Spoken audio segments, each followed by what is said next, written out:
आप कुछ भी नहीं जानते, इस बात का ज्ञान होना ही दुनिया का एकमात्र सच्चा ज्ञान है। सोक्रेटिस।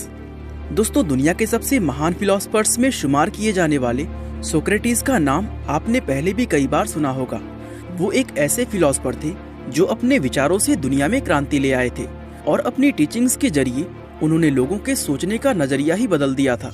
अब सोक्रेटिस को लेकर बहुत से लोगों के मन में ये सवाल आते हैं कि वो कौन थे, उन्हें इतना महान क्यों माना जाता है, आज उन्हें वेस्टर्न फिलॉसफी का फाउंडर क्यों कहा जाता है, और ऐसी क्या वजह थी कि माफी मांगने की जगह उन्होंने जहर पीकर अपनी जान दे दी। इन्हीं सभी सवालों के जवाब हम आज की इस वीडियो में जानने वाले हैं, इसलिए वीडियो को लास्ट तक जरूर देखिएगा। दोस्तों, सोक्रेटिस प्राचीन ग्रीस यानी यूनान के एक ऐसे फिलोसफर थे जिन्हें आज भी इतिहास के सबसे महान फिलोसफर्स में शुमार किया जाता है। वे यूनान के मशहूर शहर एथेंस के अंदर सन 470 बीसी से 399 बीसी के बीच रहे थे। हालांकि इस बात को दावे के साथ नहीं कहा जा सकता, क्योंकि अलग अलग सोर्सेस में उनकी जन्म और मृत्यु की तिथि अलग अलग लिखी हुई है। दोस्तों, सोक्रेटिस अपने विचारों को किसी किताब या नोटबुक में नहीं लिखते थे, बल्कि वो सड़कों पर खड़े होकर ऐसे ही लोगों को शिक्षाएं देते थे। इसलिए आज हमें उनकी शिक्षाओं के बारे में जितनी भी जानकारी देखने को मिलती है, वो सभी सोक्रेटिस ने नहीं, बल्कि उनके शिष्यों जैसे प्लेटो, जेनोफोन और एरिस्टोटल आदि के द्वारा लिखी गई हैं। उस समय एथेंस में सोक्रेटिस के बहुत से शिष्य और चाहने वाले हुआ करते थे।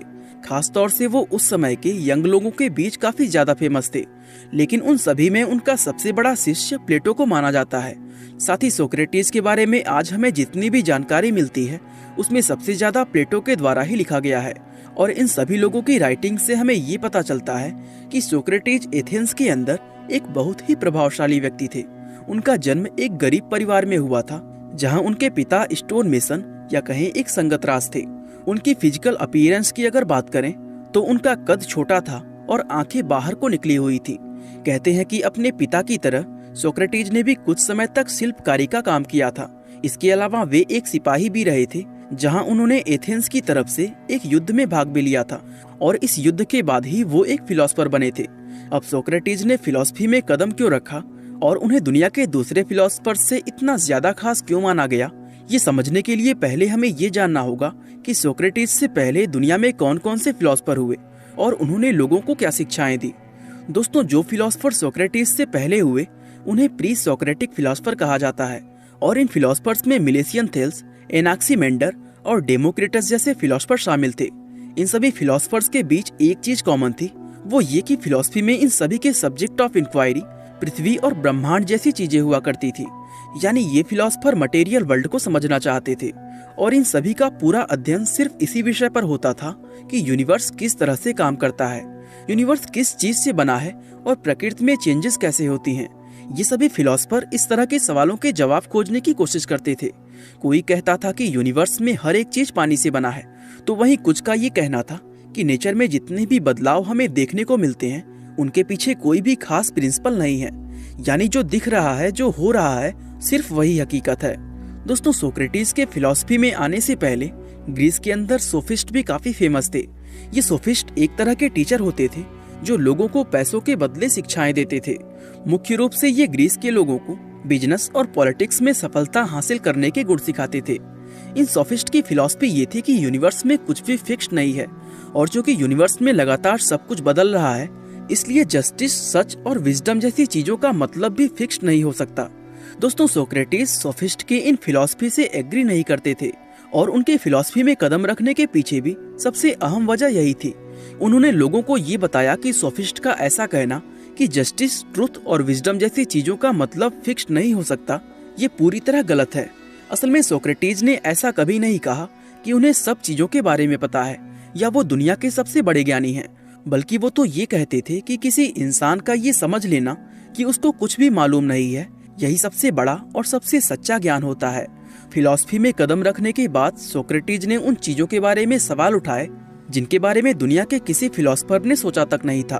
उन्होंने सवाल उठाया कि जस्टिस क्या होता है और इंसान के लिए जिंदगी जीने का बेस्ट तरीका क्या हो सकता है। यानी पहले फिलॉसफी का जो मेन फोकस प्रकृति, पृथ्वी और यूनिवर्स जैसी चीजों की सच्चाई जानने पर था, वो फोकस शिफ्ट होकर इंसान और इंसान के जीवन की समस्याओं पर आ गया था, और इसका पूरा श्रेय सोक्रेटिस को ही दिया जाता है। दोस्तों, वेस्टर्न फिलॉसफी में आज भी उन्हीं सवालों के जवाब खोजने की कोशिश की जा रही है जिनका सबसे पहले सोक्रेटिस ने जवाब देने की कोशिश की थी। और यही वजह है कि उन्हें आज वेस्टर्न पॉलिटिकल फिलॉसफी का फाउंडिंग फादर कहा जाता है। अब चूंकि उस जमाने में इंटरनेट जैसी कोई चीज तो थी नहीं जिसके जरिए सोक्रेटिस अपने विचारों को लोगों तक पहुंचा सके, इसलिए वे लोगों को शिक्षा देने के लिए ऐसे ही गलियों और सड़कों में निकल जाया करते थे और जहां भी उन्हें कुछ लोग दिखाई देते वो उन्हें अपनी शिक्षाएं देना शुरू कर देते। दोस्तों, कहते हैं कि जो व्यक्ति सोक्रेटिस को एक बार सुन लेता था वो जिंदगी भर के लिए उनका मुरीद हो जाता था और यही वजह थी कि उनके फॉलोअर्स बहुत तेजी से बढ़ रहे थे। खास तौर से उस समय के युवाओं के बीच वो काफी ज्यादा पॉपुलर थे। दरअसल सोक्रेटिस खुद जानबूझकर अपनी शिक्षाएं देने के लिए युवाओं को ही ज्यादा टारगेट करते थे।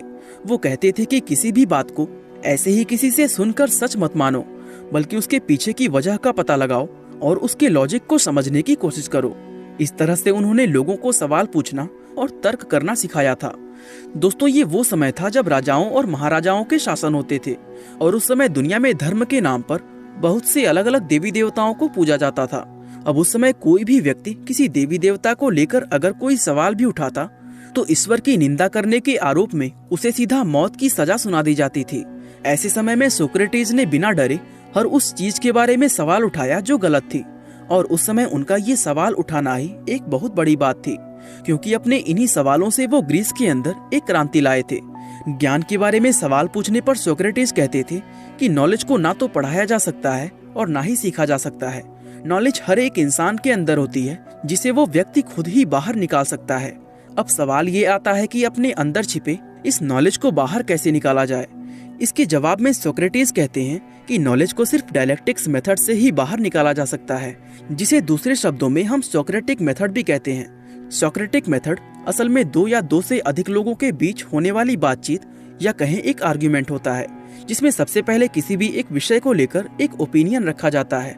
इसके बाद इस विषय को लेकर तब तक आर्ग्यूमेंट होती रहती है जब तक कि ये बातचीत किसी ऐसे पॉइंट पर ना पहुंच जाए जहां इसको आगे बढ़ना पॉसिबल ना हो। और सोक्रेटिस के अनुसार ये जो फाइनल आर्गुमेंट पॉइंट होता है इसी को ज्ञान कहा जाता है। इसीलिए सोक्रेटिस कहते हैं कि ज्ञान की प्राप्ति कभी भी अकेले बैठकर नहीं हो सकती। इसके लिए आपको डायलेक्टिक्स के मेथड से गुजरना ही होगा और उसके लिए आपको कम से कम एक व्यक्ति की जरूरत तो पड़ेगी ही। इसलिए सोक्रेटिस भी एथेंस की गलियों और सड़कों पर निकलकर रास्ते से गुजरने वाले किसी भी व्यक्ति को रोकते और उससे सवाल पूछना शुरू कर देते। असल में सोक्रेटिस को आम लोगों से कोई मतलब नहीं था, बल्कि उनका टारगेट एथेंस के सिर्फ वो लोग होते थे जो खुद को बहुत बड़ा ज्ञानी मानते थे। ऐसे लोगों से जब सोक्रेटिस का सामना होता था तो उनके आर्गुमेंट्स को सुनने के लिए लोगों की भीड़ लग जाती थी, क्योंकि सोक्रेटिस उनसे ऐसे ऐसे सवाल पूछते जिन्हें सुनकर वो लाजवाब हो जाते। इस तरह जब वो ज्ञानी लोग आर्गुमेंट में सोक्रेटिस से हारते थे तो सभी लोगों के सामने उनकी बहुत ज्यादा बेइज्जती होती थी और इसी के चलते एथेंस के अंदर बहुत कम समय में ही सोक्रेटिस के बहुत से दुश्मन बन गए थे। और इसका नतीजा ये हुआ कि एथेंस के कुछ पावरफुल लोगों ने उनके खिलाफ षड्यंत्र रचना शुरू कर दिया। कहते हैं कि सोक्रेटिस पर युवाओं को भटकाने, ईश्वर की निंदा करने और नास्तिकता फैलाने के झूठे आरोप उसी षड्यंत्र के चलते लगाए गए थे। इन आरोपों के चलते सोक्रेटिस पर एक मुकदमा चलाया गया जहां 500 लोगों की एक ज्यूरी बैठी। अब उस समय आज के जैसा जस्टिस सिस्टम तो होता नहीं था जहां मुकदमा लड़ने के लिए एक वकील किया जाता और तरीके से पूरे मामले की जांच पड़ताल होने के बाद ही फैसला सुनाया जाता, बल्कि उस समय ज्यूरी जो फैसला सुनाते थे उसी को आखिरी सच माना जाता था।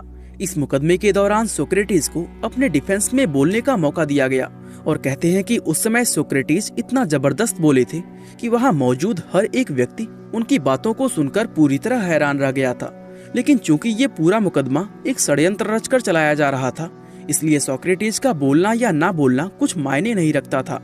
दोस्तों, सोक्रेटिस की बात खत्म होने के बाद ज्यूरी उनसे कन्विंस नहीं हुई और ज्यूरी ने यह फैसला सुनाया कि अगर सोक्रेटिस अपनी जुर्मों की माफी मांगकर लोगों से सवाल पूछना और फिलॉसफी करना बंद कर दें तो उनकी जान बख्श दी जाएगी, वरना सोक्रेटिस को हेमलोक यानी जहर का प्याला पीना होगा।